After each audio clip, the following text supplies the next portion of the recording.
¿Alguna vez te has detenido, no solo a escuchar lo que dices, sino a sentir el peso de tus propias palabras?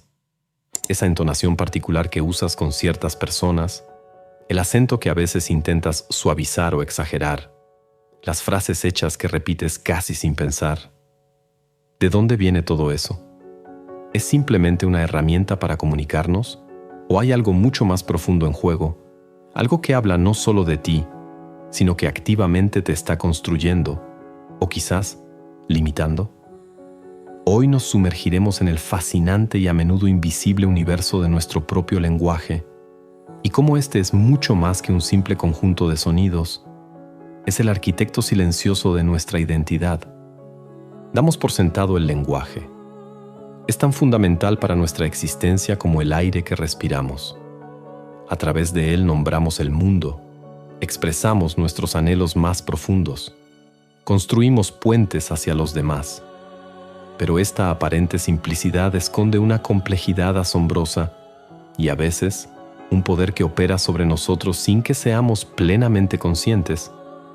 Porque el lenguaje no es un espejo neutral de la realidad, es más bien un lente, un filtro a través del cual percibimos, interpretamos y, crucialmente, nos definimos a nosotros mismos y somos definidos por otros.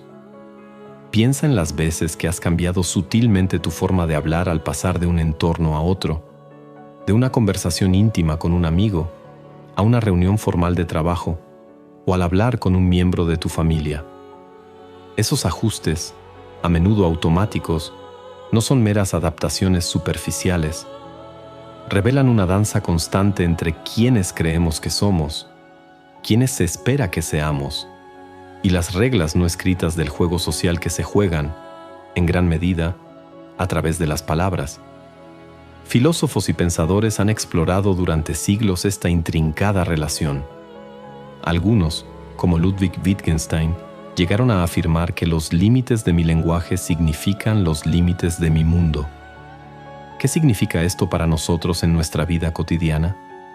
¿Significa que si no podemos nombrar algo, no podemos experimentarlo plenamente?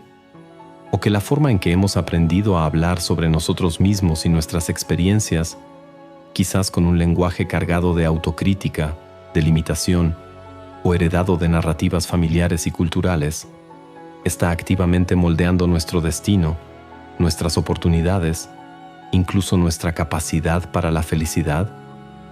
Hoy no buscamos respuestas definitivas, sino abrir un espacio de cuestionamiento profundo, al más puro estilo socrático, para entender cómo nuestras palabras, lejos de ser inocentes, son verdaderas fuerzas que tejen la trama de nuestra existencia. Más allá de la simple transmisión de información, la forma en que hablamos funciona como una especie de capital social y cultural. No todas las formas de hablar son valoradas de la misma manera en todos los contextos. Piensa en los prejuicios, a menudo inconscientes, que pueden surgir ante un acento particular, una elección de vocabulario o incluso la velocidad y el ritmo del habla.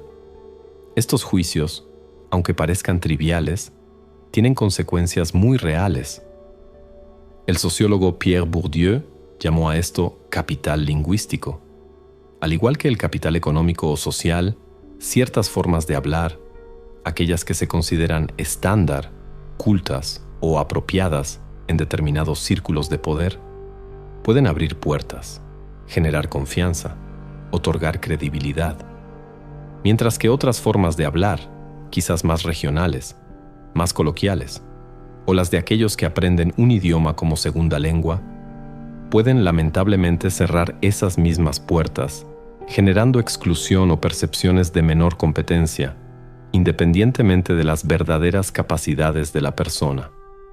Este fenómeno no es una mera cuestión de preferencia estética, es una manifestación de cómo las estructuras de poder se inscriben en algo tan íntimo como nuestra voz. La historia está repleta de ejemplos. Desde la imposición de lenguas coloniales que silenciaron y devaluaron idiomas nativos, hasta la discriminación laboral basada en el acento. En Sudáfrica, durante el apartheid, la obligación de aprender afrikáans en las escuelas fue un detonante de protestas masivas, porque el lenguaje se convirtió en un símbolo directo de opresión e identidad. De manera similar, en España, bajo la dictadura de Franco, se intentó suprimir lenguas como el catalán y el vasco, entendiendo que borrar un idioma es una forma de borrar una identidad cultural. Incluso en nuestra vida cotidiana, ¿cuántas veces un niño es corregido en la escuela no por el contenido de lo que dice, sino por la forma en que lo dice, internalizando la idea de que su manera natural de expresarse es incorrecta? Estos pequeños momentos, acumulados, enseñan de manera casi imperceptible que algunas voces son más aceptables, más válidas que otras, creando jerarquías invisibles que pueden afectar profundamente la autoestima y las oportunidades futuras. El lenguaje, entonces, se convierte en un campo donde se negocian constantemente la pertenencia y la exclusión. Pero aquí es donde la historia da un giro fascinante, porque si el lenguaje puede ser una herramienta de opresión, también puede convertirse en un poderoso instrumento de resistencia y autoafirmación.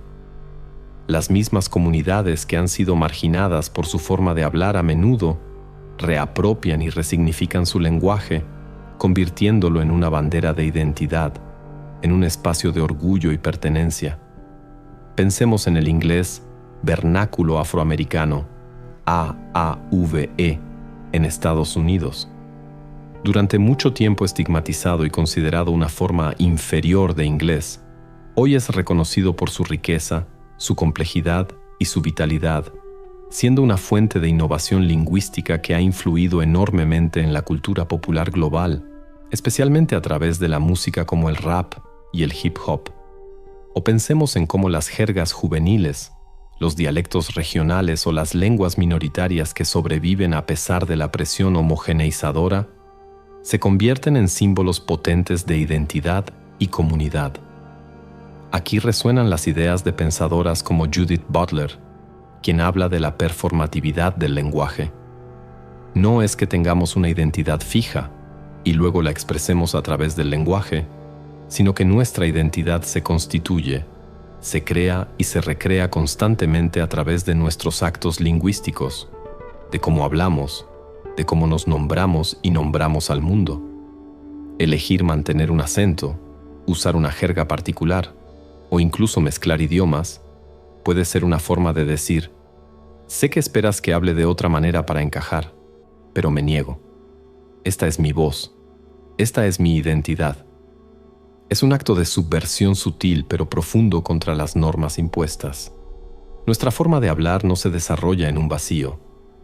Desde que nacemos, estamos inmersos en un océano de lenguaje y aprendemos no solo palabras, sino también las sutilezas de cuándo y cómo usarlas y qué reacciones provocan en los demás.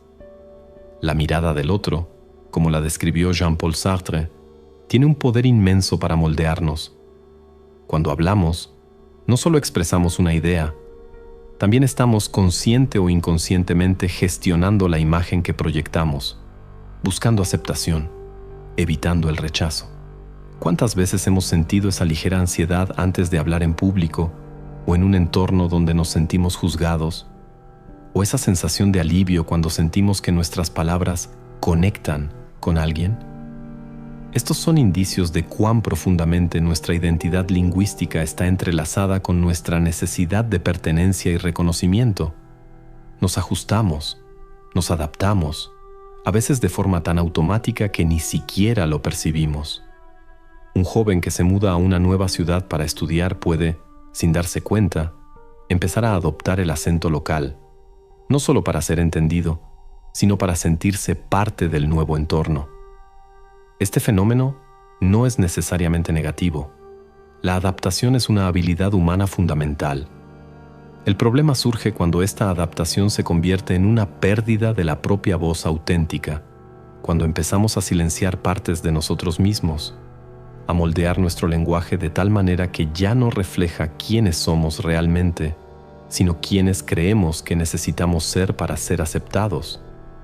Es aquí donde el lenguaje, en lugar de ser un puente, puede convertirse en una jaula dorada, una prisión de conformidad donde nuestra verdadera identidad queda ahogada bajo capas de lo correcto o lo esperado.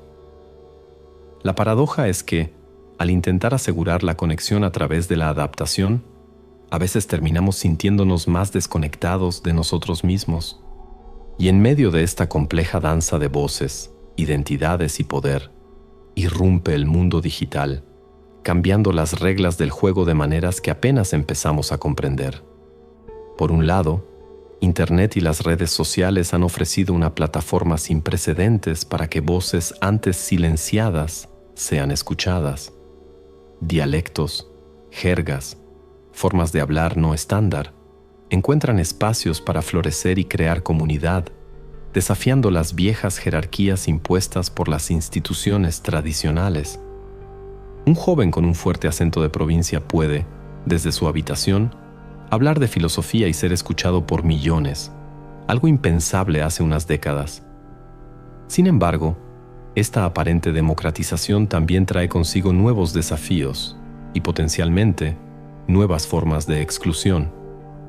Los algoritmos de las redes sociales, aunque no lo parezca, también priorizan ciertos tipos de contenido, ciertos estilos de comunicación. Un video con un acento considerado agradable o estándar por el algoritmo podría tener mayor alcance que otro con un acento menos común, incluso si el contenido es igualmente valioso. La brevedad de plataformas como Twitter o TikTok moldea nuestra forma de estructurar ideas.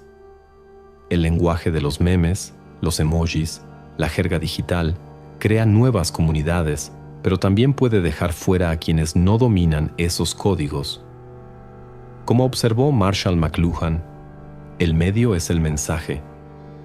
La forma en que nos comunicamos online está redefiniendo no solo lo que decimos, sino cómo lo decimos. Y esto, a su vez, impacta nuestra percepción y nuestra identidad. ¿Nos estamos volviendo realmente más inclusivos? ¿O simplemente estamos trasladando las viejas dinámicas de poder y exclusión a nuevos formatos, quizás de formas aún más sutiles y algorítmicas? La pregunta queda abierta, y es una que cada uno de nosotros debe seguir explorando. Entonces, frente a estas fuerzas culturales, sociales y ahora digitales que moldean nuestro lenguaje y, a través de él, nuestra identidad, ¿qué podemos hacer? La respuesta no está en encontrar una forma perfecta o correcta de hablar, porque como hemos visto, esas normas son a menudo arbitrarias y cargadas de poder. La verdadera liberación parece residir en alcanzar una soberanía lingüística, la capacidad de ser conscientes de cómo hablamos, por qué hablamos como hablamos, y de elegir nuestra voz desde un lugar de autenticidad y no de miedo o conformidad. Esto implica, primero, una observación honesta de nuestros propios patrones. ¿En qué situaciones sientes que tu voz se encoge, se adapta, se disfraza? ¿Qué miedos o creencias subyacen a esos cambios? ¿Qué voces internalizadas, de padres, maestros, la sociedad, siguen dictando cómo te expresas? Hacer consciente este paisaje interno es el primer paso, y luego viene el coraje de experimentar con tu propia voz, de atreverte a ser un poco más tú mismo, incluso si eso genera incomodidad en ti o en otros. De elegir tus palabras no solo por su corrección gramatical, sino por su resonancia con tu verdad interior. Como diría Nietzsche, no se trata de encontrar hechos absolutos, sino de reconocer que todo es interpretación y que tú tienes el poder de convertirte en el intérprete y creador de tu propia narrativa. Reclamar tu voz no es un acto de agresión, sino de integración. Es reconocer que tu forma única de hablar, con tu acento, tus modismos, tu historia inscrita en ella, es una parte valiosa de quién eres. Es dejar de verla como un obstáculo y empezar a verla como una fuente de poder y autenticidad. Es, en última instancia, un acto de amor propio radical, el que te permite decir, esta soy yo, esta es mi voz, y tiene derecho a ser escuchada. Hemos emprendido un viaje a través del poder oculto del lenguaje, desde cómo las normas sociales y culturales pueden moldear nuestra voz y generar prejuicios lingüísticos, pasando por la forma en que internalizamos estas presiones y adaptamos nuestra habla para encajar, hasta el impacto de la era digital y finalmente, la posibilidad de una resistencia consciente y la reclamación de nuestra autenticidad lingüística, hemos visto que nuestra forma de hablar es mucho más que comunicación. Es un reflejo y un constructor de nuestra identidad y nuestro estatus social. Los prejuicios y las jerarquías lingüísticas son reales y tienen consecuencias profundas, a menudo invisibles. La adaptación lingüística es natural, pero puede llevarnos a silenciar nuestra voz auténtica por miedo. El mundo digital ofrece nuevas libertades, pero también crea nuevas formas de normatividad. La verdadera liberación reside en la conciencia de estas dinámicas y en el coraje de elegir nuestra propia voz, convirtiendo el lenguaje en una herramienta de autocreación y no de sumisión. Entender el lenguaje de esta manera lo transforma de una simple herramienta a un camino fascinante de autodescubrimiento y empoderamiento. Entonces, ¿cómo podemos empezar a ser más conscientes y soberanos con nuestro propio lenguaje en el día a día? No se trata de cambiar quién eres de la noche a la mañana, sino de iniciar una exploración curiosa y amable. Quizás podrías empezar por prestar atención a los pequeños ajustes que haces en tu forma de hablar en diferentes contextos. Sin juzgarte, simplemente observa. ¿Cuándo tu voz se vuelve más formal, más informal, más tímida, más asertiva? ¿Qué sientes que está impulsando esos cambios? Atrévete también a escuchar de verdad a los demás, más allá de sus acentos o su elección de palabras. Intenta conectar con la intención, con la persona detrás del lenguaje. ¿Puedes suspender por un momento tus propios prejuicios lingüísticos? Todos los tenemos. ¿Y escuchar con una apertura renovada? Considera experimentar con tu propia expresividad. Si hay algo que siempre has querido decir de cierta manera, pero te has frenado por miedo al qué dirán, ¿podrías probarlo en un espacio seguro? O quizás escribirlo primero, para conectar con esa voz más auténtica. Y cuando te encuentres juzgando la forma de hablar de otra persona, o incluso la tuya propia, introduce una pausa de curiosidad. Pregúntate, ¿de dónde viene este juicio? ¿Es una norma que realmente valoro? ¿O es algo que he absorbido sin cuestionar? Esta simple indagación puede empezar a desmantelar muchos automatismos. Recuerda que tu voz es única, es el sonido de tu historia, de tu experiencia. Honrarla no significa no aprender ni adaptarse, sino hacerlo desde un lugar de elección consciente y autorrespeto, no desde la obligación o el miedo. Nuestro lenguaje es un reflejo de quiénes somos, pero también una herramienta poderosa para convertirnos en quienes aspiramos a ser. Que este diálogo sobre las palabras que nos habitan sea una invitación a usar esa herramienta con mayor conciencia, libertad y autenticidad. Gracias por acompañarme en esta profunda inmersión. Si esta exploración sobre el poder del lenguaje y la identidad ha despertado tu interés o te ha ofrecido una nueva perspectiva, suscríbete a Diálogo Socrático. Seguiremos desentrañando juntos las narrativas que nos definen. Dale like si este video te ha aportado valor. Y te dejo con esta pregunta para tu propia reflexión. Si tu voz fuera completamente libre de juicios externos e internos, ¿qué diría hoy que normalmente callas?